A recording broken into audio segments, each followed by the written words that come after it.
Genial tem uma novidade para você que não consegue assistir toda a programação do nosso YouTube, mas também não quer perder os pontos altos dos nossos vídeos e lives. É o canal de cortes da Genial. Lá você fica por dentro das informações mais relevantes e falas mais marcantes do time aqui da casa e de convidados. Tudo em poucos minutos e direto ao ponto. Inscreva-se agora e ative as notificações.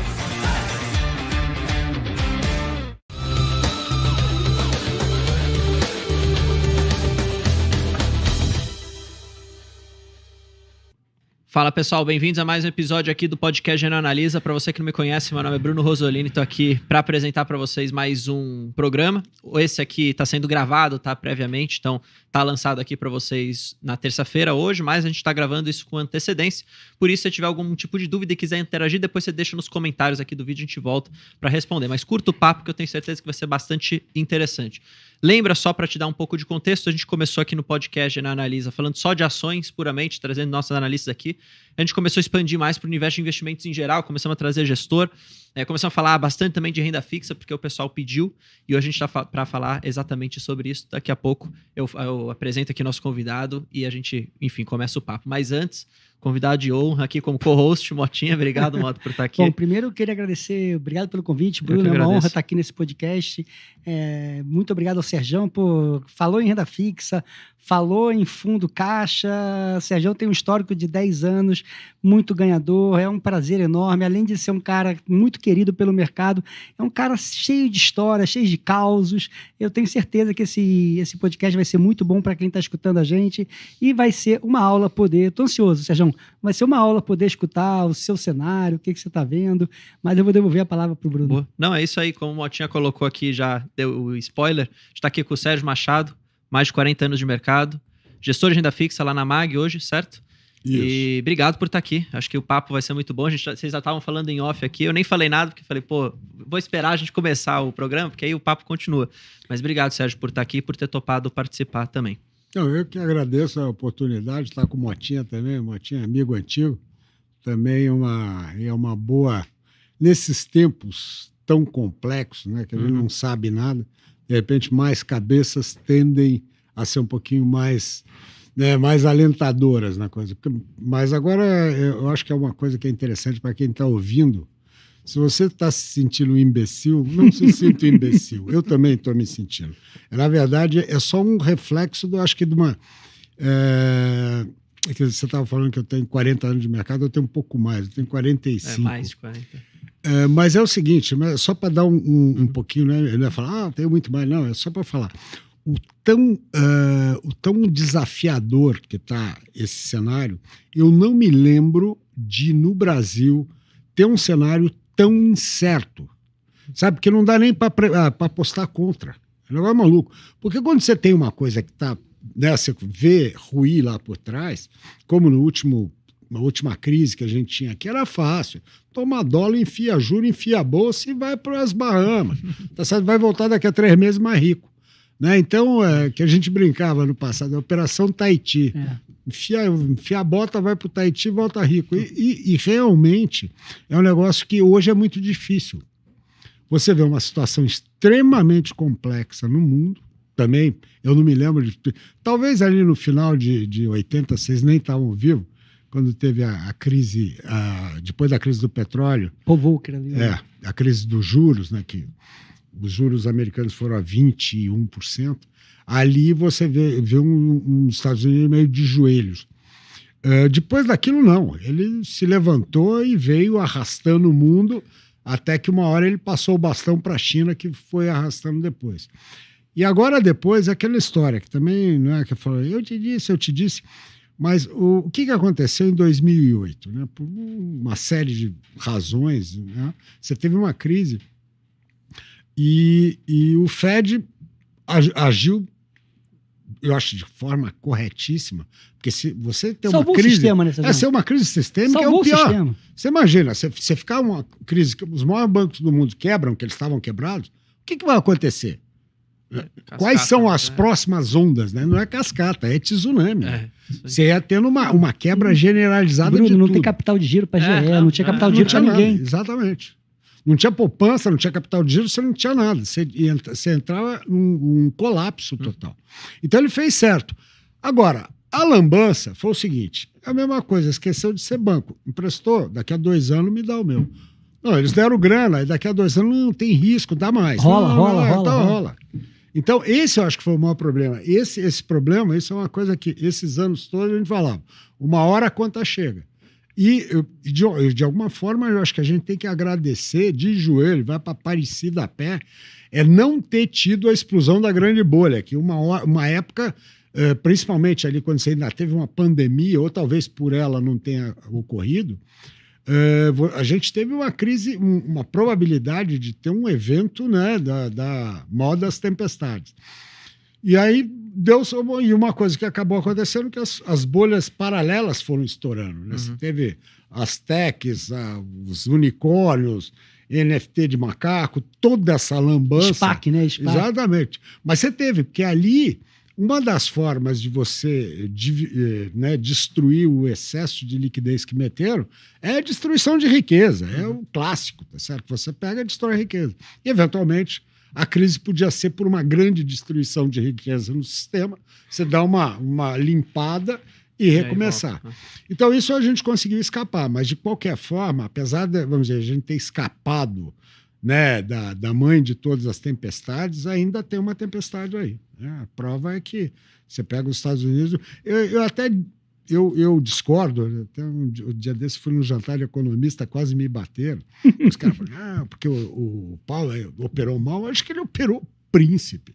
Ele levou os caras no beiço. Esse juro ele tinha que ter jogado a 7, ele não jogou, era para ter baixado, não baixou, e de alguma forma a inflação está indo.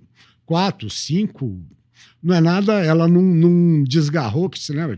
Não mudou de patamar, né? Exatamente. Então, eu acho que talvez o que inclusive, eu não sou tão pessimista de achar que a gente vai ter aí um hard landing, soft landing. Eu acho que até está mais para no landing. Talvez o que tenha que se acostumar é conviver com outra realidade. É juros um pouco mais altos, inflação um pouco mais alta. Porque é aquela história, para que jogar essa porra dessa inflação para 2 a um custo num ambiente já tão machucado, calejado. E aí o cara fala, tem essa... Puta, tem um diabo, o cara tem uma dívida que não é uma dívida, né? Ele tem uma montanha. Mas enquanto o dólar for a moeda de troca, vamos financiar. Você vai fazer o quê? Vai fugir do dólar, vai comprar renminbi, yuan, vai comprar rublo, vai comprar euro, vai comprar... No Japão até pode falar... Mas você vai comprar iene, mas só tem 10 iene. Não, franco suíço, vai comprar quanto? Essas compra suíça inteira, né? Essas moedas exóticas, né? Que eu lembro o NOK, moeda noruega, que tem petróleo. Vai. Mas naquela época que tinha o pessoal com medo da grande crise, que eles falavam, o que foi? Eu acho que se viesse uma grande crise, a única coisa que você tem é moeda, né? Você tem que procurar que... eu gosto de ter um paralelo que a gente teve uma crise parecida aqui quando teve o Plano Collor. Plano Collor, veio uma porrada e nada escapou. Nada. Não sobrou pedra sobre pedra. O cara que comprou ativo levou nabo, moeda levou nabo, tudo. O que tinha assim? Qual era a moeda que defendia? A moeda. Só a moeda local e não... A moeda local virou rei, né? Porque tira 40% de juros. Exatamente. Era escasso, porque foi tudo... Exato. Tudo foi compulsoriamente retido pelo... Isso. Então, mas eu gosto de lembrar aquilo, a gente viveu uma ruptura monstra, né? Não falando porque tomou a poupança, todo mundo, nada. Isso é uma grande... vamos dizer, tem sempre uma mudança desse calibre. Você tem uns efeitos colaterais, tem as vítimas. Mas para efeitos, se você pensar monetariamente, tudo que foi retido foi devolvido. E foi o único evento de empréstimo compulsório, retenção no Brasil que foi devolvido, o único. Então, o Plano Collor, eu só, assim, como eu vivi isso e vivi na veia, né? Acordar que todo mundo só tinha 50 pau e vamos dizer, e é uma quebra de paradigma brutal. Mas, e o que ninguém fala é que só deu errado porque Brasília abriu as perninhas.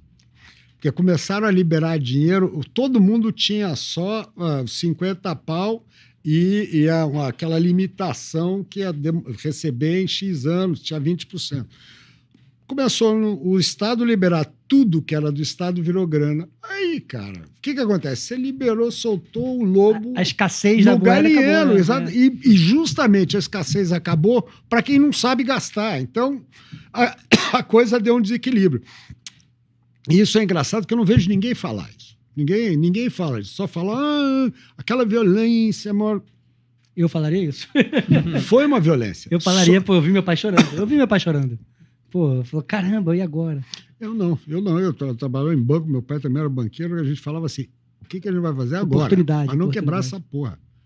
Tá certo? E para sobreviver, porque aquele negócio, pensa bem, falar assim, pô, a gente tinha 50 pau. Pro empresário, fim do mês, ele ia ter que pagar o salário de todo mundo. Só que ele tinha só 20% dele que ficava. De onde é que vai fazer? Né? Então, aí você tinha mercado secundário. Era um negócio... Aquilo lá foi, como experiência de vida, o mercado financeiro foi muito louco. Porque justamente você teve uma ruptura e depois a adequação, né? A eficiência. Porque aquela história, o ser humano, ele procura a eficiência. Né? Então, você fechou uma porta e saiu abrindo janela, né? Ou abrindo um buraco na parede para sair. Então, foi uma experiência assim, extremamente interessante.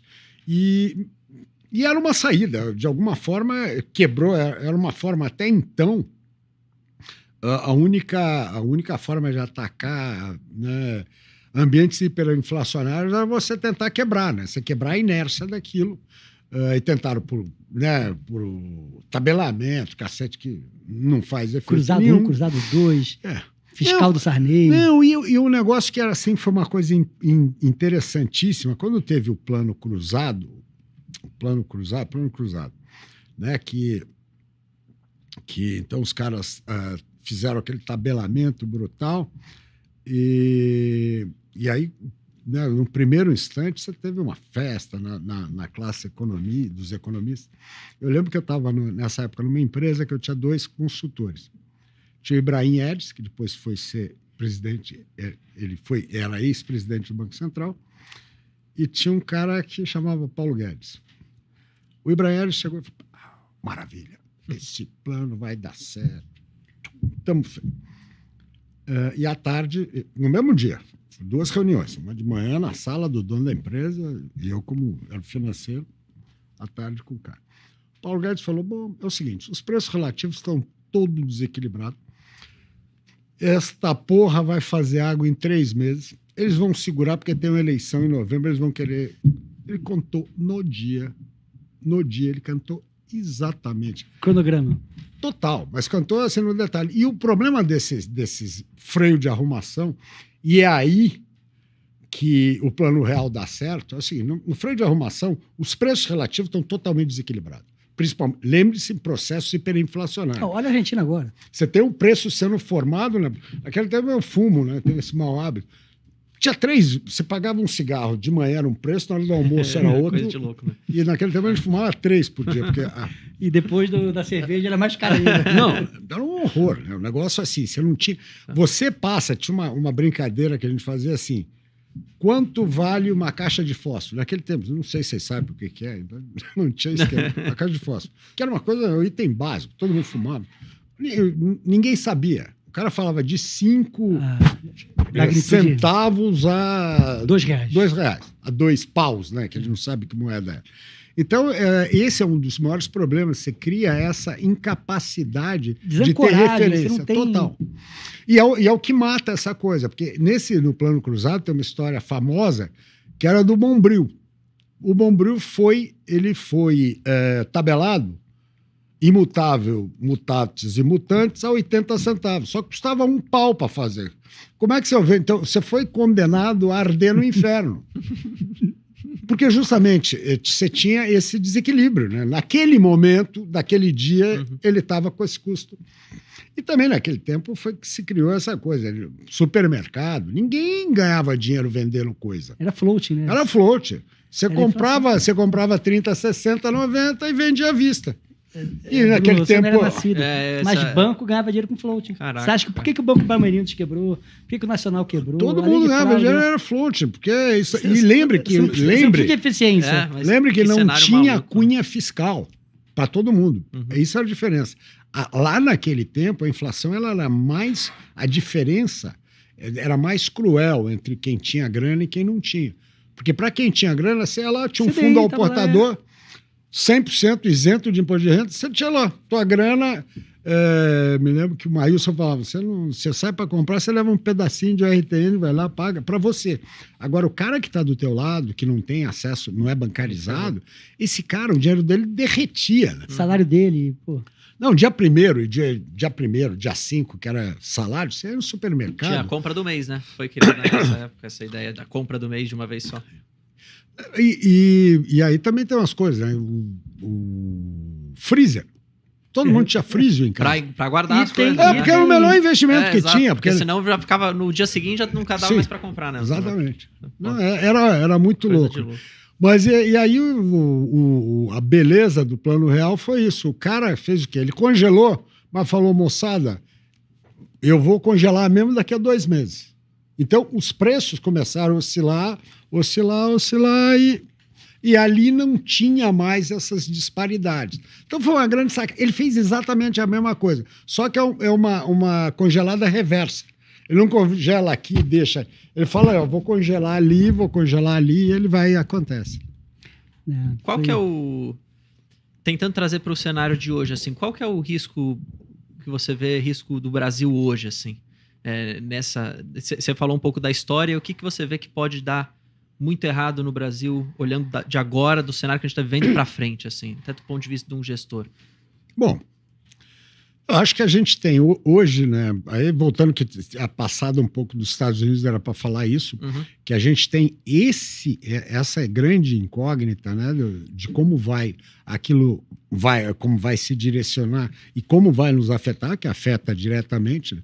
A diferença, eu acho que no passado a gente não era tão permeável, né? Hoje, por mais que a gente seja uma economia ainda fechada, nós somos totalmente permeáveis às mudanças de nível de taxa, de incerteza e tal. Esse é o problema, a gente sofre de todas as dores, mas não tem todas as vantagens. Né? Que se fosse porque a gente é uma economia entreaberta, não é aberta, longe disso. Eu acho que o problema maior, então, você tem lá fora, você tem ainda a China, que tenta se levantar, está tentando, a gente não tem certeza do que dá, porque hoje a gente depende muito para efeito de poder econômico de China do que dos Estados Unidos. Estados Unidos é muito mais para saúde, China é para vigor. E aí a gente tem um problema político, né? Você acha que é o problema fiscal aqui? É o maior risco hoje? Ele é um deles.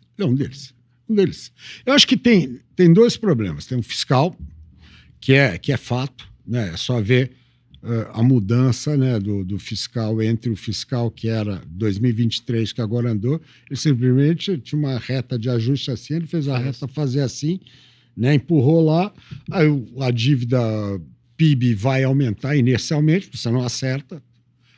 Então, eu acho que o fiscal é um problema de fato, né? E o pragmatismo, né? Quanto mais politicamente for conduzida a economia, mais ideologicamente, pior para todos.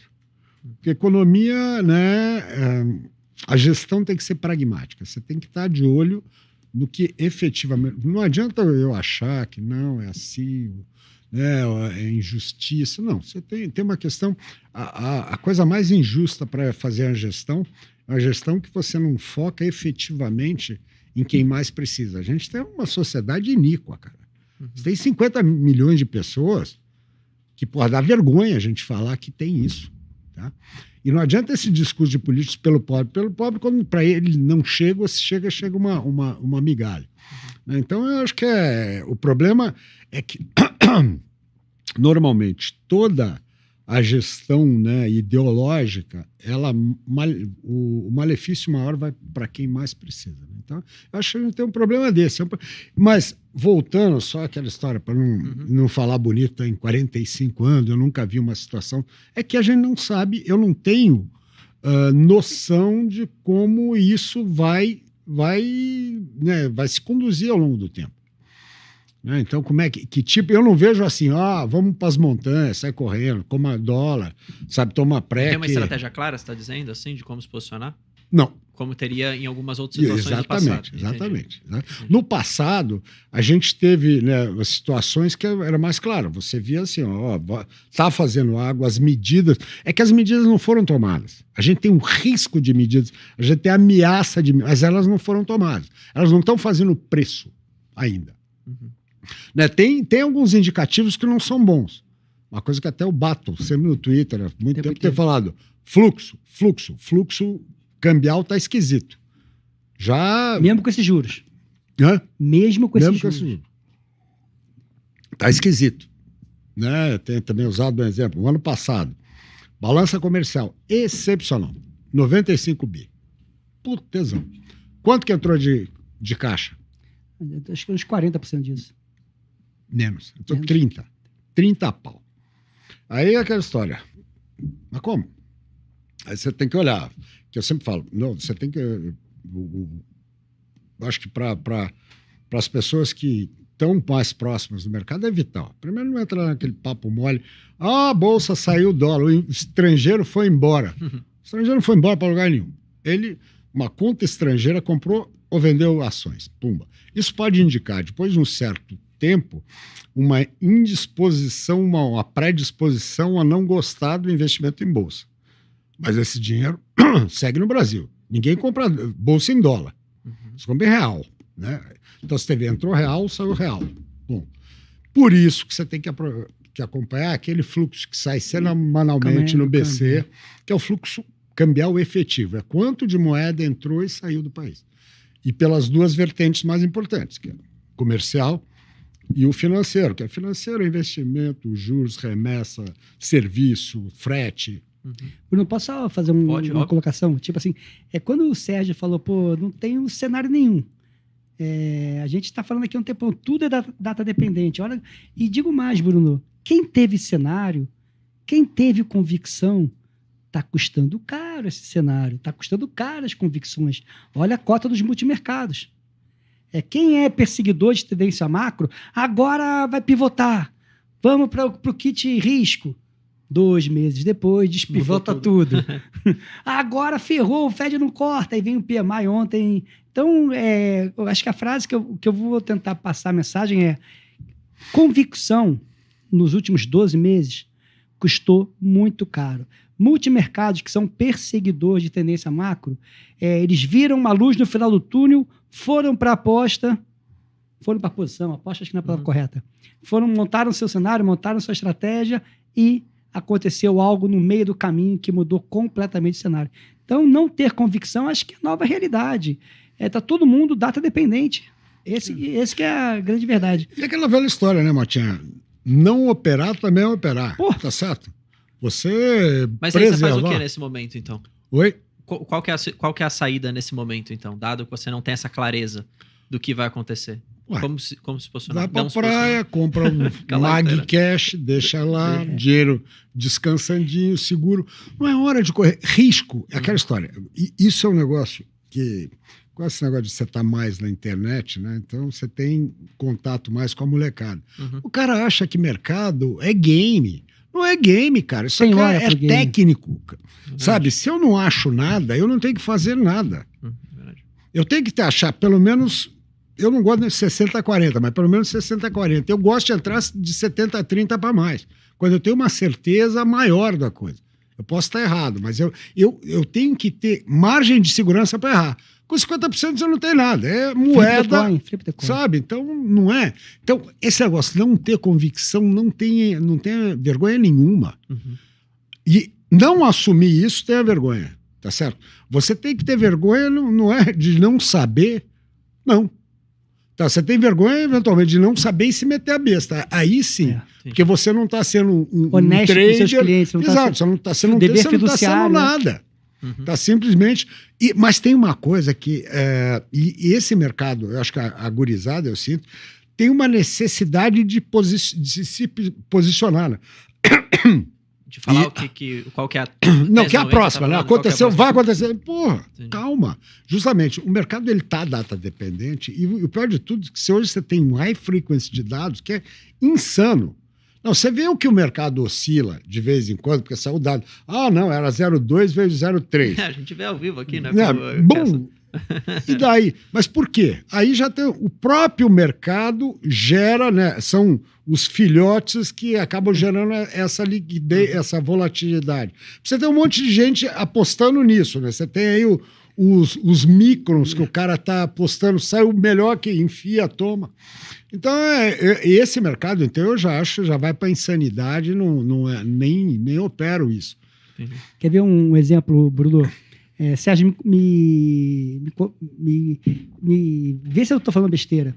Eu me lembro, tipo assim, em mesa de tesouraria e tal, 2010, estamos falando há 10 anos atrás, 12 anos atrás, quando nada acontecia no macro, vai sair o CPI. As pessoas nem olhavam. Nem sabia o dia que ia sair o CPI. Era como se fosse irrelevante.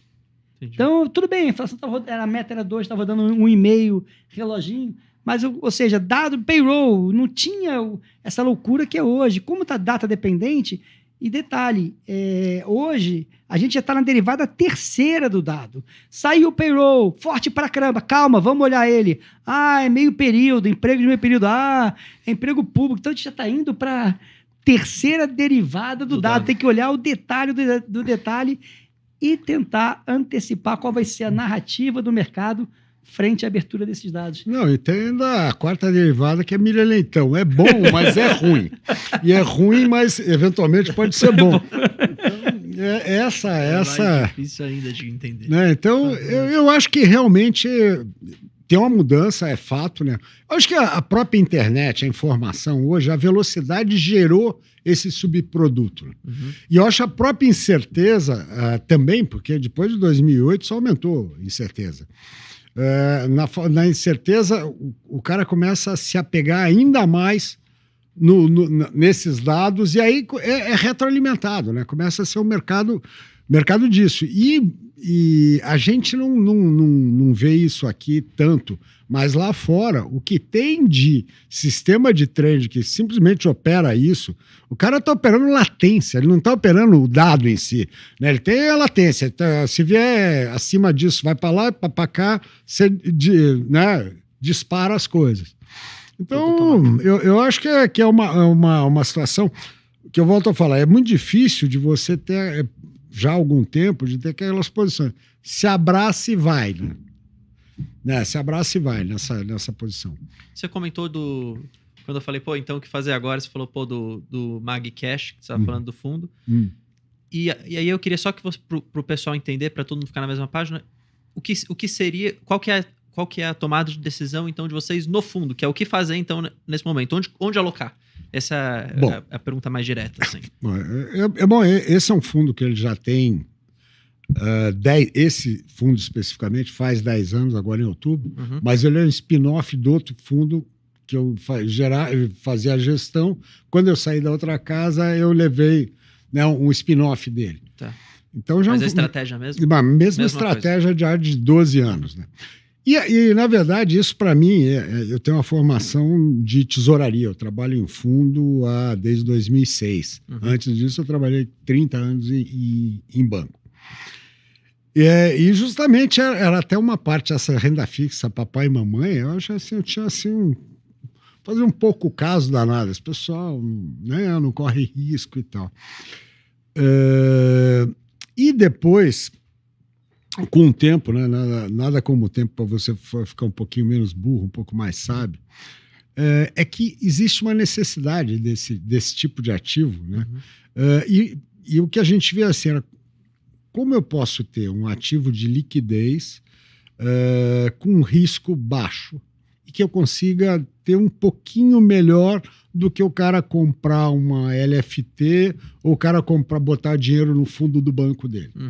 Então, mais ou menos, a ideia de montar esse fundo foi bem isso. A gente tinha, nessa outra casa, uma demanda de clientes que eram totalmente avessos a risco e falaram, bom, Sérgio, o que você pode montar para fazer um produto? E aí que a gente fez e procurou assim, primeira coisa, quando você fala em risco, é a quem você está exposto, né? Então, falamos, o que são os melhores riscos? Eu posso ter título público, que eventualmente não é o melhor risco, porque o título público ele é associado ao melhor risco, mas eventualmente não é. Mas vamos partir do pressuposto, né, da curva básica de risco, zero é título público. Põe um pouco de título público, você vai ter que ter, porque aquilo ali é liquidez, é caixa. Aí tem umas operações que eu fiz a vida inteira, desde tesouraria, que é a operação de termo. Que a operação de termo é uma operação simples, que você financia um comprador de bolsa, mas sem nenhum risco ou direcional ou de vol, né? E sendo que melhor, quem é o garantidor final dessa operação é a própria Bovespa, hoje B3, tá certo? Que é um nível de risco que você pensa uma coisa, se a B3 quebrar, a gente vai ter bem mais problema do que a operação de termo, né? É o último dos problemas. Eventualmente vai ter que sair na rua aí com um pedaço de pau para pegar só comida. para ter noção, tá? Se a B3 quebrar, é algo semelhante de quebrar 2000 e 2009 nos Estados Unidos. E aí o terceira forma, que aí você tem, né? Então você tem o título público que rende aqui, o termo que rende um pouco melhor. Como é que eu faço para ter uma rendia um pouquinho melhor sem adicionar um risco grande? Sem adicionar um risco grande. A gente falou, bom, crédito é uma ciência extremamente complexa. Eu admiro para burro quem dá o crédito bom, mas é meio insano. Como eu trabalhei sempre em tesouraria, eu sabia dar crédito para banco, que você tem mais informação, você tem algumas vantagens, né? Você tem mais controle, você tem um banco central, você quer um controle, né, para e passo, você tem balancete mensal, você tem... E mais, o banco, ele é visível. Para quem está no mercado, você enxerga o banco, você ouve o banco, você vê como é que o cara está operando. Isso nos grandes bancos menos, mas com um banco menor era uma forma de você também acompanhar a qualidade daquele crédito. Mas isso era quando eu dava crédito para banco pequeno. Nesse caso, não. A forma foi dar dinheiro para banco de primeira linha. Então, hoje a gente começou operando no passado, era até AA. A gente nunca operou AA, quase só AAA. Né? Então, aí com isso você tem. Hoje eu tenho 6 maiores bancos do Brasil na carteira, a B3 e o Tesouro. Então, acho que eu tenho As 3 caixas. Uma estrutura de crédito, né, de risco bem parruda. E aí a única coisa que essa distribuição ela vai variar ao longo do tempo. Tem épocas que termo não dá tanto, você aumenta isso. Épocas que banco não dá tanto, aumenta termo. Épocas em que o risco de liquidez aumenta muito, você baixa todas e aumenta a caixa de LFT, que é o caso, por exemplo, 2020, eu passei metade do ano com 50% de caixa. Porque apesar de eu não ter tido nenhum saque, os meus vizinhos estavam tendo, né? Então, você tem que se colocar... Na indústria, né? A indústria é vendedora. A indústria está sacando, eu tenho que me dispor a isso.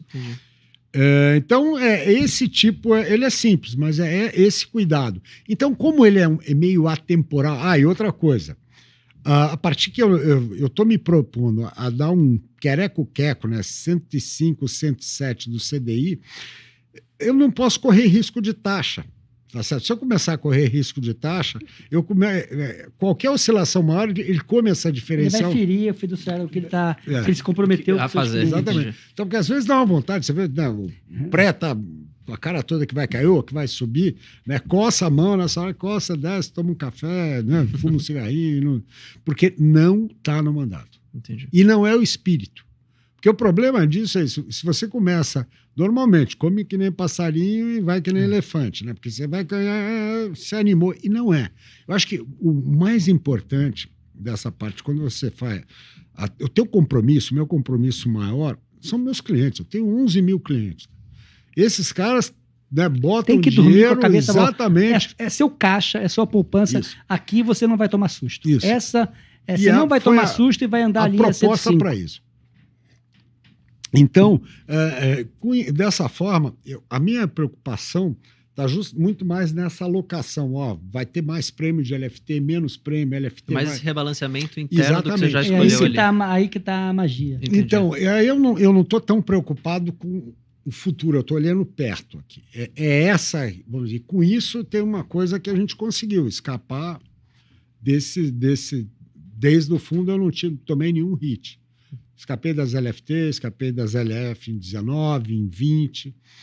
Tá, sabe? Não é que é assim, o mágico da lâmpada, é que a gente está o tempo inteiro prestando atenção, porque justamente você tem um ganho... a qualidade do lastro. Exatamente. Né? O ganho é tão pequeno que você tem que cuidar dele. Uhum. É diferente quando você está com as operações que você está alavancado, se é 10 mil, 11 mil, dane-se.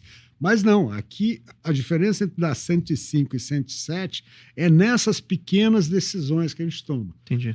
E isso é legal, porque ao mesmo tempo ele te deixa dentro do mercado, né? Que você tá operando um ativo totalmente papai e mamãe, mas você está prestando atenção em tudo aquilo que pode eventualmente afetá-lo. Você não... Desculpa, Matheus. Não. Pode falar? Por favor, não, eu só queria fazer essa comparação. Então, você não tem essa... Você não precisa ter essa cabeça que um gestor do multimercado hoje ele precisa ter, que é ficar traçando esses cenários, certo? Para se pré-alocar, ou seja, antecipar esse possível cenário que pode acontecer. O que você está falando é que você não precisa ter isso, dado que você só vai ajustar um pouco o seu rebalanceamento a depender do que for acontecer, ou do que acontecer de fato, né? Então você não precisa ter essa antecipação, dá para dizer assim? Eu não tenho que ter essa antecipação daquela... Pô, eu tenho que comprar o F26 ou o G26. Não. Eu tenho que estar preocupado é o seguinte, se acontecerem alguns eventos, você pode bater na caixinha de crédito, por exemplo. Você pode, se você tiver uma alta de juros, eventualmente vai impactar crédito, e apesar dos juros aumentar, o que teoricamente o spread não aumentaria, no Brasil ele aumenta, tá certo? Então, quando abre taxa, abre spread. Que seria, em alguns momentos, ilógico, mas aqui acontece. Então, essa preocupação você tem que ter. Como você vai ser afetado. Que é o negócio da LFT em setembro. Ali foi uma coisa que o mercado veio cantando que tinha uma crise pela frente. O Tesouro socando o LFT, o mercado abrindo e ele socando o LFT. Aí você vai, cara, vai acabar mal. Né? Primeiro até você tenta assuntar com o pessoal do Tesouro, né? Quem conhece, pô, será que eles vão parar? Não, falando, eles estão gostando, eles acham que está errada a taxa. Então, se eles acham que está errado, eu tenho que achar também. Sai e volta novamente. E sempre lembrar, cara, qualquer posição, você tem que poder sair dela. Né? Liquidez é a coisa mais importante. Então, se você tiver um negócio que você não consegue sair, você não devia nem tê-la. Em primeiro lugar. Ainda mais com um fundo com esse perfil. Então, como eu devo ter liquidez, o que acontece? Se eu não estou gostando, zera tudo. Zera tudo. Também em 2020 a gente zerou tudo. Quando veio a crise, a gente tinha 1% da carteira em LF, ou seja, não fez cosca. Tá, mas se eu tivesse 10%, como eu tinha antes, eu ia tomar uma cacetada. Ia rodar 95 no CDI. Não, mais, deu uma 80, assim. Deu uma ronca e ia rodar. Não, eu me lembro que teve LFT negativo, teve fundo de renda fixa, papai com mamãe, que rodou negativo no mês. Caraca. Não, aí, foi uma turminha, nas lives que a gente fazia, a gente antecipou isso. Boa. Vai ter fundo de renda fixa. Não, você pegar as perpétuas de Bradesco, elas foram de 120 para 200, cara. Bota isso, fluxo de 5 anos, bota no valor presente, é nabo. É grande. Nabo. Tá? E só não foi tanto porque as taxas estavam mais baixas, porque se fosse 120 maior, de 2%. De 4%, que ainda estava 4,5% é uma coisa, se fosse de 15%, quebra. Então, essa preocupação que você tem que ter. Eu não tenho uma preocupação de antecipar, mas de evitar. Isso sim. Entendi. É muito mais... Eu não procuro lucro, eu procuro evitar alguma perda. Entendi. Acho que a antecipação do macro, ele pega o que ele está vendo no cenário macro, para saber onde é que vai esse cenário macro que eu estou vendo, onde é que vai bater no mercado de lastro. Quais são os ativos que vão ser contraparte do meu dinheiro que podem sofrer? Ele deu exemplo. Poxa, se você vai ver, o BC vai ter que subir de novo. Provavelmente ele vai evitar crédito privado. Vai evitar crédito do banco, crédito de qualquer coisa. É assim que ele faz o canal. Então, a expertise do Sérgio, eu conheço ele há bastante tempo, admiro ele há mais de 10 anos, que são poucos caras no mercado que têm essa capacidade, não sei se é capacidade, essa especialização, essa vantagem comparativa de ter uma leitura muito clara do valor do crédito, do valor do lastro. É hora de o mais conservador, LFT, agora dá para até botar 15% disso. Então, acho que, e de novo, acho que, nos últimos 10 anos, chutaria que o fundo do Sérgio é 106, 105, 107, 108. 108, sem volatilidade, sem risco. Não, sim. É um risco demasiado. Ele nunca teve uma cota mensal negativa, né? A pior cota dele foi 76% do CDI, uma cota. Todas as outras estão acima de 95%, só 5 entre 100 e 95 e tudo acima de 100. Ou seja, quem quer ir para o Tahiti, liga para o Sérgio, bota o dinheiro lá. Quem quer, eu vou tirar um ano sabático, pega seu dinheiro, bota lá e vai sacando lá de vez em quando para pagar seu fluxo dessa tua viagem. Eu queria fazer uma pergunta. Você acabou comentando também um pouco na fala sobre essa questão toda de política, assim, um pouco também de ideologia. E aqui no Brasil a gente tem agora, vai ter eleições municipais aqui, mas daqui a pouco a gente também volta toda aquela história de eleições presidenciais, passa super rápido. E aí acho que a depender um pouco, até se discute muito isso, né, de uma guinada de volta à direita e da força que a direita teoricamente ganha de novo. Como que esse cenário poderia ajudar a trazer uma clareza, talvez? Ou se, na verdade, é mais uma variável de incerteza para todo esse cenário que nós já não temos certeza do que vai acontecer, que você estava comentando antes. Não sei se é meio abstrato, talvez. Não. A pergunta é boa, mas ela também a resposta é totalmente subjetiva. Não dá para. Porque eu acho que o maior problema, cara, vou te falar, a pior coisa que a gente tem hoje é um país dividido e com uma virulência, com uma violência. Não faz mal, faz bem para ninguém. Nem para ninguém, sabe? Isso eu acho que é a pior coisa que tem. Né? Então, é aquela história, né? Vamos dizer, com uma cegueira clara, né? Esse lado não enxerga o que o outro fez, o outro lado não enxerga o que o outro fez. Você só vê qualidade, ninguém. É um horror, porque você, para tentar ter uma discussão racional, é um termo que não existe. Então, tanto é que é uma coisa, eu simplesmente aboli no meu Twitter, eu não falo de política. Não fala mais. Não falo. Porque não tem também, é 880. Não é só isso. Às vezes você fala assim, ó, tá chovendo, porque fogo na Amazônia. Já me falaram isso. E quem botou fogo foi ele. Eu falei, não, para, né? Inflação. A inflação você fala, não. Hoje você fala, não, o cara tá roubando. Pelo amor de Deus. Sabe? E é o tipo da coisa. Fala-se qualquer coisa com propriedade, então não é trazer algum tipo de objetividade. Não, ontem mesmo eu botei, sabe, eu fiz um comentário que alguém postou do Globo que o Brasil estava de novo no centro da atenção dos investidores internacionais. Pelo amor de Deus, tá nada. Isso daí a consultoria Jacarepaguá falou lá fora. Você está vendo isso? Você está vendo grana entrando no Brasil? Olha o fluxo, ele está negativo há 15 meses. Como é que está entrando grana? Olha o fluxo comercial, da balança comercial. Metade da grana está lá fora. Como é que está vindo grana, meu? A Bolsa perdendo aporte aqui. Então não tem sinal. Se você tivesse algum fluxo maior, pelo menos você tinha que ter uma Bolsa virando para positivo do lado dos gringos. Então, esse tipo de coisa, mas é que ali mesmo doeu. Falou assim, alto lá também, porque também tem muito que se prega para convertido, né? O cara publica qualquer coisa, né? Para base. E aí, valeu, né? O Brasil agora vai para o 8º lugar na economia do mundo. Por quê? Analisa porque ele vai, e não assim, olha, vamos aí. Então, é que às vezes o lado mais técnico fala mais alto, mas nessa hora eu sempre falo assim, compliance, não vou falar nada. Não, faz sentido. Porque não vale, sabe, não tem, e também aquela história, só para assim, acabar. Esquerda, direita, que esquerda, quem? Né? Qual é a proposta econômica, sabe? Senão a gente acaba ficando nesse maniqueísmo, né? Esse lado é ruim, esse lado é bom, e não existe, né? Então. Agora, vamos ver. O duro é que esse clima ficando, né? Se perde muito. Eu acho que perde o país, né? Não, é verdade. Quer falar, Matheus? Não, na verdade, eu fico pensando assim sobre o cenário. Eu tenho comigo, Sérgio, eu posso estar muito errado, que o Brasil é de pêndulo, né? Sempre quando o Brasil está bem, o Congresso vai, gasta mais, etc.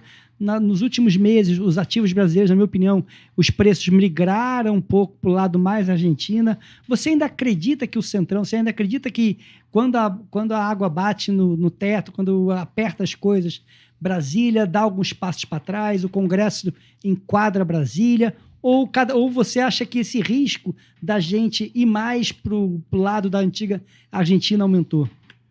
Bom, eu acho que tem uma coisa que o peso, isso sempre mostrou assim, preço bate na bunda. A água bate na bunda quando a inflação começa a andar. Se você tiver desemprego maior e inflação maior, você tem uma grita implícita que pressiona Brasília, que pressiona o Congresso, que pressiona Brasília. Dólar também, não? Não, eventualmente não. Porque justamente essa parte do dólar aí já pegaria outro tipo de agente. Tá certo? O dólar ele é mais visível, né? Você aparece na Globo à noite e tal, o dólar está pressionando. Isso aí talvez tenha um efeito mas isso aí não é inflação, isso seria um outro. Seria muito mais a resposta a algumas irresponsabilidades ou algumas degradações nas percepções, né? É diferente. Eu estou falando assim, daquele poder que vem de baixo, que isso daí, Que aquela política não dá para brigar. Exatamente. Isso aí Exatamente. Já era, aí eu perdi tudo mesmo. Porque pega a base, né? Que esses caras vivem da base, isso começa... E ainda mais, como a base é muito pulverizada e ela, justamente, ela vai nos lugares mais pobres, esse preço, ele responde mais e bate.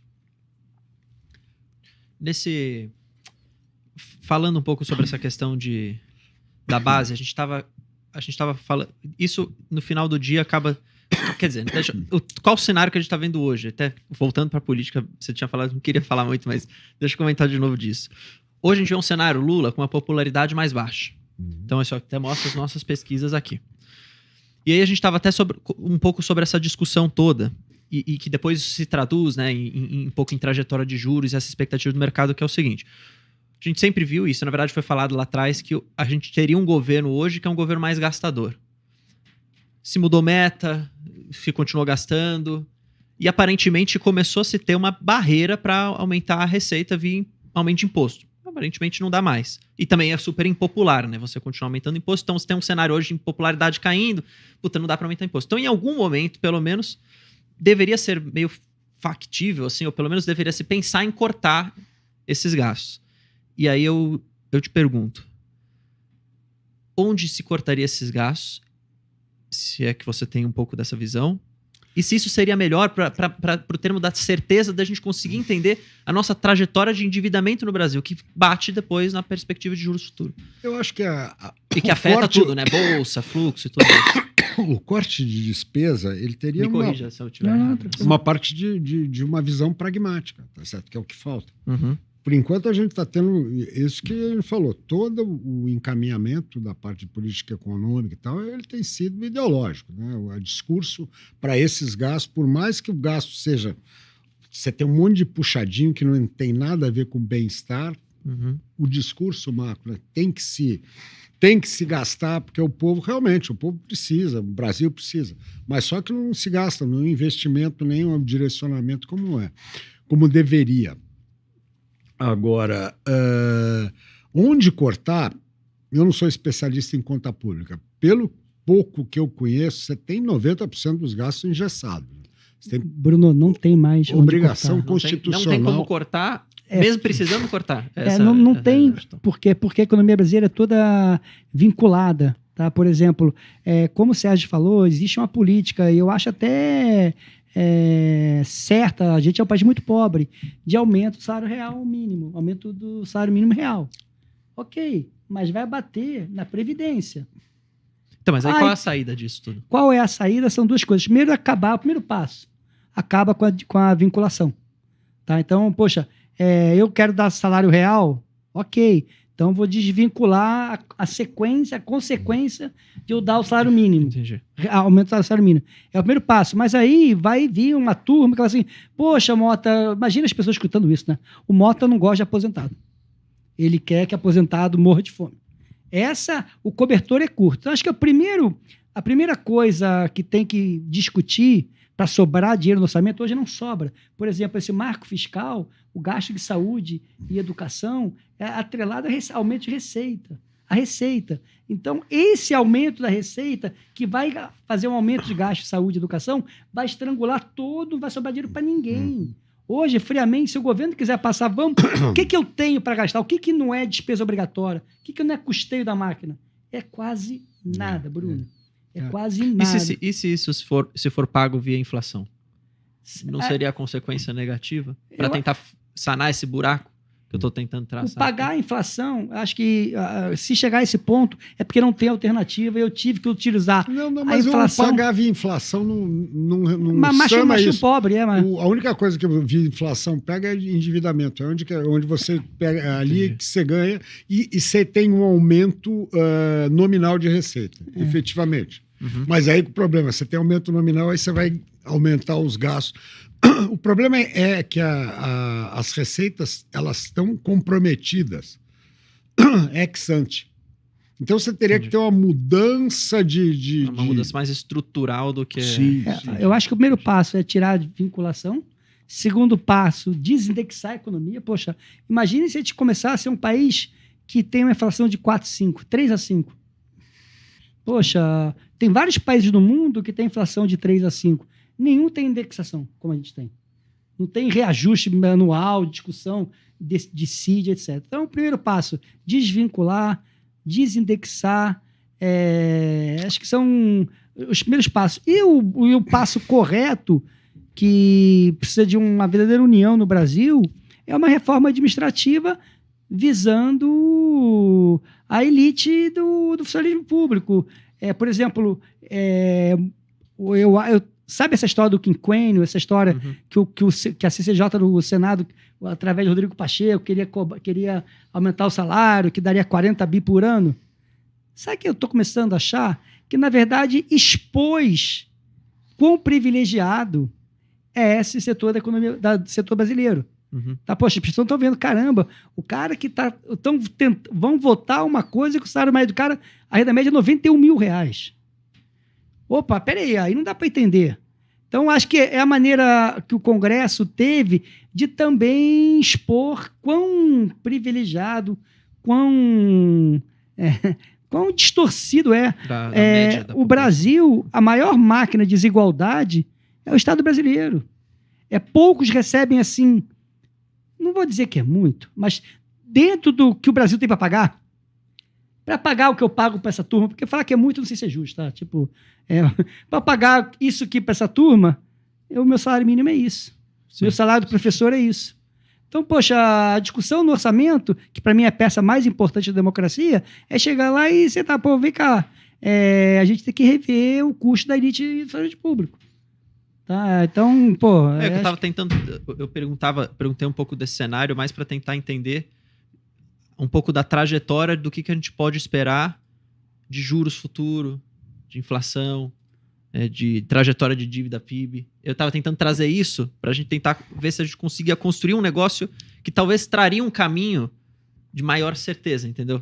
Então, eu estou tirando aqui de forma abstrata, que foi onde o Sérgio estava comentando que, na verdade, não se tem certeza de nada. E não tendo certeza de nada, eu confesso que eu fico um pouco aflito nesse sentido. O que a gente faz? Você já respondeu o que era para fazer. Mas... Não, entende? Eu não sei se... Eu sei, a lógica reversa... Não sei, é uma preocupação, que eu posso dizer assim, mas... Não, ela funciona. Eu acho que como ideia funciona, mas só que o problema que começa é, assim, dado que hoje a gente tem dúvidas, porque justamente existe um governo com uma vocação de gastar mais, num país que já se gasta muito, e não tem nenhum movimento para cortar gasto, não dá para você falar assim, não, eu vou ter uma trajetória de dívida decrescente, não, vou ter uma trajetória de dívida crescente, pressão de custos, tá certo? O déficit aumentando, não dá para, sabe, e aí falar assim, o outro sonho, a gente tem um juro real alto, historicamente alto? Tem. Aí tem por que aqui tem? Fala, na Suíça é 1%, no México. Você tem um histórico, você tem o governo como um grande devedor e um gastador irresponsável. Né? Então, você até, por enquanto, você não tem uma melhora de expectativa de diminuição. Você tem juro real de 2%. Eu acho que, tipo assim, como é que eu vejo essa história inteira? Todo mundo sabe das fragilidades do marco fiscal, mas se o Brasil crescer 3%, isso se ajusta. Tá? O crescimento vai compensar o aumento de gasto.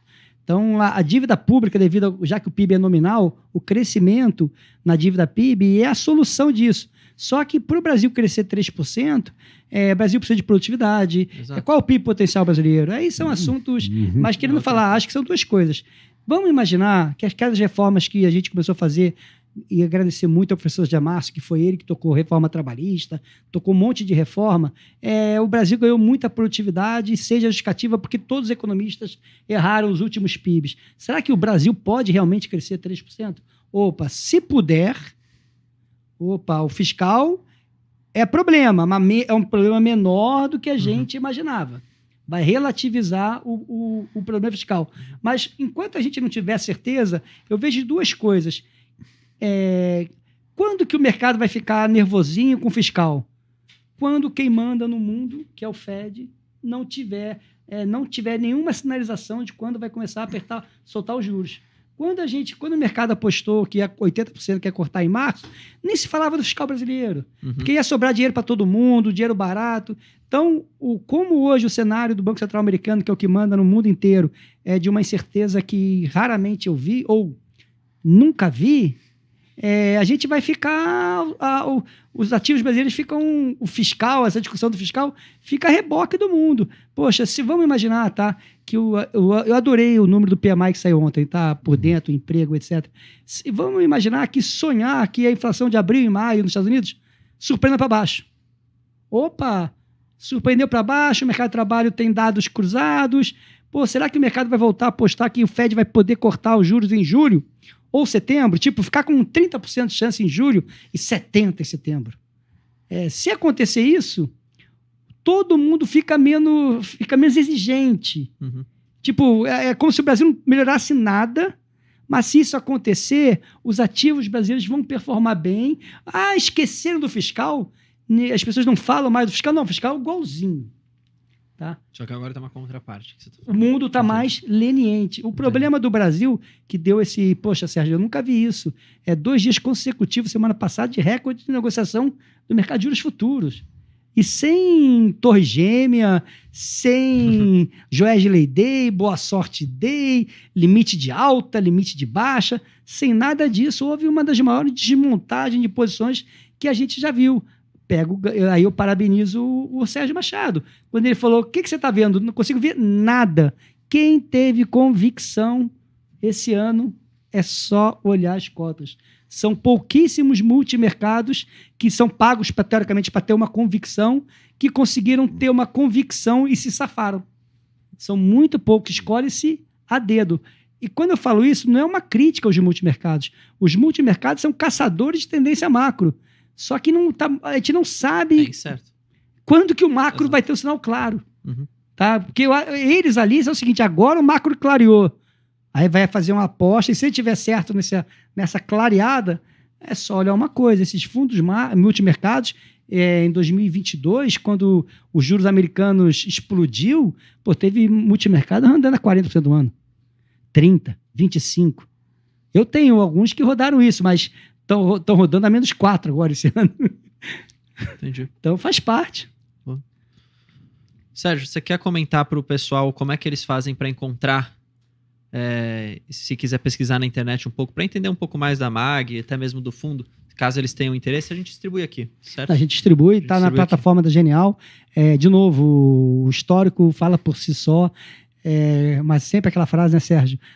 Retorno passado não é garantia de retorno futuro. Inclusive, a qualidade, o preço do lastro tá mais caro, então tá mais de cada... A vida do Sérgio hoje... Tá mais difícil. Tá mais difícil do que era 6 meses atrás. Tô falando besteira, Sérgio? Não. Tô falando não, tá. De todo mundo, pessoal de bolsa, pessoal de multimercado e a gente também. A gente sofre menos porque a volatilidade dos ativos é menor. Mas realmente hoje os prêmios que havia no passado foram em grande parte já absorvidos, né? O mercado... Porque teve também um aumento brutal de fundos de renda fixa e tal. Então, a demanda pelos papéis acaba fechando taxa. É inexorável. Oferta e demanda. Exatamente. E como o mercado de crédito, no lado final, não é o intermediário, essa parte de debêntures, isso está bem aquecido. Mas na parte do crédito final bancário, ele não está reagindo, né? Então, com isso, você tem estoque de muita grana nos bancos, eles estão pagando pouco pelos títulos, então é um momento que quem tem um título gordinho é bom ficar com ele. Você diz que está difícil para se montar uma posição nova? Pois, muito mais, está muito mais, o retorno está muito mais baixo. Deu uma esmagada de taxa nos últimos 6 meses, impressionante. Fazia tempo que eu não via fechar tanto. Eu olho o dado da B3, simplesmente a Lig zerou a emissão, tá, de Lig, tá? Zerou, despencou a emissão de LCI e LCA. Pô, LCI, LCA, Lig... Era bem que Lig é bancário, o banco que emite, mas, poxa, o CDB do banco não compete mais com a LCI. A LCI deve ter fechado bastante, deve ter tido Fechou? Não, hoje em dia os caras oferecem LCI, LCA, me engana que eu gosto, que é equivalente a 101, 102 de CDI, não vale a pena. Mas justamente... Como... É que foi depois daquela regulamentação toda, né? Isso. Nova regulamentação. Aí ficou mais... Aí e aí caro, juntou, tudo foi fechando taxa, mas hoje é assim... não tem nenhum atrativo maior você comprar as isentas, não. Estão quase que semelhantes. Então, hoje, no seu fundo, está aqui na nossa plataforma, qual o patrimônio do fundo de vocês? O fundo está com... O cash. O cash. O cash está com 1 bi e pouco. 1 bi e pouco. Que é um belo patrimônio. Isso aí já assina embaixo quem é Sérgio Machado. Porque quem compra a MAG, na verdade, tudo bem, compra a MAG, que é um braço de uma seguradora, internacional, tem todo o institucional, mas está comprando, na minha opinião, gestão Sérgio Machado. O caso do cash, com certeza. Então, do cash, acho que é a gestão Sérgio Machado. Então, poxa, tem 1 bi de patrimônio, está aberto em várias plataformas, inclusive aqui na Genial. E tem algum site, alguma coisa? Ou é melhor direto nas corretoras? Não, eu acho que o processo nas corretoras é mais natural. Hoje eu acho que facilitou. É engraçado, ontem eu estava conversando com um cara que foi meu estagiário 80. Quando a gente abriu depois os primeiros fundos, lá no começo de 2000, a dificuldade que a gente tinha de distribuir, né? Um cara que tinha 150 milhões de patrimônio, porra, era grande, porque você não tinha, o mercado era muito restrito, canal, né? Não tinha canal. Então você tinha os grandes fundos, eram dos bancos. No caso, eu lembro que trabalhei na Fator naquela época. Eu saí de lá em 2003. O Fator tinha 12 bi, era um monstro. Né? Um monstro, assim, totalmente fora da casinha. Hoje a gente tem, a MAG tem hoje 15 bi, é um belo patrimônio. Mas hoje você tem um monte de gente com 100, 90, 80, muita gente. Né? Então a gente está, acho que no 50º lugar, um lugar honroso, mas naquele tempo 15 pau você era o primeiro, era o rei da cocada. Então, eu acho que a casa tem essa vantagem, que é uma seguradora brasileira de 190 anos, é o segundo CNPJ do Brasil, né? Então, é um negócio engraçado. É história. Não, a licença foi assinada por Dom Pedro II. Tá legal. Brincando. Não, tem a carta lá no Rio. Cara. E associada com a Aegon, que é uma grande seguradora holandesa, também de renome mundial, com capital aberto em Frankfurt, Nova York. E lá também ela tem uma gestora muito grande, uma gestora lá de $1 trilhão. Então o grupo é muito sólido. Né? Então esse investimento no Brasil começou em 2010. Então a gente eu vim para casa, inclusive, para complementar a grade de produtos. Né? Então a gente tem uma grade de produtos, uma tradição grande em renda fixa, renda variável e estamos realmente em fase de crescimento o grupo acredita no Brasil, estamos aí. Boa. Bom, o Brasil precisa de mais isso é mags. É que venham mais mags. Porque uma coisa que você falou, né, do a gente ter um potencial de crescimento de 3, ele não tem por causa de investimento. Se a gente tivesse investimento, tecnologia, educação... Produtividade na mão de obra. Exatamente. Para mim, hoje, um dos maiores problemas do Brasil é a baixa produtividade da nossa mão de obra. Por falta de investimento. Por falta de investimento em educação e tecnologia... que eu acho que é a grande miséria, né, do Brasil. Eu acho que esse descaso, né? A gente vê a parte de educação sendo relegada, né? Você vai perdendo qualidade. Você vê. Verdade. Sérgio, muito obrigado pela sua presença. Foi muito legal ter você aqui. Com certeza, no começo ali eu estava tendo uma aula, porque eu não vivia, eu nem nascido na época que vocês estavam contando aqui, e eu fiquei imaginando, que negócio... Olha do que você escapou. Não, ainda bem que eu escapei disso, talvez acho que tenha sido bom mesmo. Mas, ao mesmo tempo, poderia ter sido até um aprendizado, né? Viver nessa época, como você mesmo colocou. Muito obrigado pela presença, por contribuir aqui. Volte mais vezes. Tenho certeza que tem muito papo para muita coisa. Vamos ver se muda, né? Ao longo do tempo aqui, alguma coisa. Se Deus porque quiser. Aí a gente tem a esperança mais certeza, exato. A melhor coisa é ter horizonte, né? É verdade. Esse negócio, você voar cego é desesperador, né? É bom você poder construir cenário, criticar cenário, né, Motinha? Probabilidade tanto disso, se tem esperança matemática, abre uma posição. Hoje não, joga a moeda, então... Né? O vento parece. Vamos ver qual vai ser o ciclo. Eu tô operando o PC de sexta. Cara. Pô, quem vai saber que o PC vai vir abaixo, acima e a qualidade ruim ou boa? E o que é o efeito efetivo na economia, sabe? É um passado e é um lapso, né? É verdade. Muito bom. Motinha, obrigado também pela sua presença. Eu queria agradecer, primeiro, mais uma vez agradecer a presença do Sérgio, separar o tempo dele, deixar um pouquinho a gestão de uma horinha da gestão dele e estar aqui na Genial participando desse podcast. Agradecer ao Bruno pelo convite. Sérgio, volte mais vezes. #MagCash. Magcash. Magcash. Não é Mag, é Magcash. Quer dormir tranquilo? Quer tirar um ano sabático? Coloque dinheiro no Magcash e vai curtir sua vida, que vai estar em boas mãos. É isso aí. Obrigadão. Valeu, Sérgio. Pessoal, todo mundo que gostou, lembrando, tá na plataforma o fundo, se você quiser procurar, o Motinha citou o nome, dê uma pesquisada, joga no Google também, se você colocar Mag Investimento, o pessoal acha lá o site. Se você colocar o próprio nome do Sérgio, tem lá a conta dele no Twitter, tem lá o próprio LinkedIn, vocês podem ver um pouco mais com calma também. Se gostou, deixa aqui seu like, comentário também. Se quiser que o Sérgio volte mais vezes, coloca aqui. Tamo junto, forte abraço. Pessoal, obrigado. Obrigadão. Quem é único como você precisa de uma assessoria única. A área de Wealth Management da Genial Investimentos surgiu para dar atendimento exclusivo aos clientes que demandam gestão profissional dos seus investimentos. A estratégia de atuação inclui estudo caso a caso, atendendo às demandas de cada cliente individualmente. Dentre os principais serviços oferecidos pela nossa área está a carteira administrada, onde o gestor consolida todos os seus ativos, independente do lugar de custódia. E assim realiza as alocações e acompanha o desempenho dos ativos, trazendo tranquilidade ao cliente quanto ao seu portfólio. Tudo sem conflito de interesses. E temos também os investimentos offshore para os investidores que desejam ter seus ativos em economias mais estáveis. Os nossos clientes ainda contam com aconselhamento jurídico para sucessão patrimonial e ganho de eficiência tributária. Assim, tudo é construído exclusivamente para você, a partir de seus valores e objetivos específicos. Nossos 3 pilares incluem a arquitetura aberta, a consolidação patrimonial, permitindo ao cliente ter uma visão 360 sobre o seu portfólio, independente do local de custódia dos ativos, e a preservação do seu patrimônio, buscando blindar seu patrimônio nos momentos de crise e alcançando resultados acima da média. Você, cliente de Wealth, vai receber um relatório com todas as informações da sua alocação e performance. E vai ter acesso a reuniões mensais de alinhamento ou quando você precisar. Se quiser mais informações sobre a nossa área, é só deixar o seu contato no nosso site ou enviar um e-mail para genial.wealth@genial.com.vc.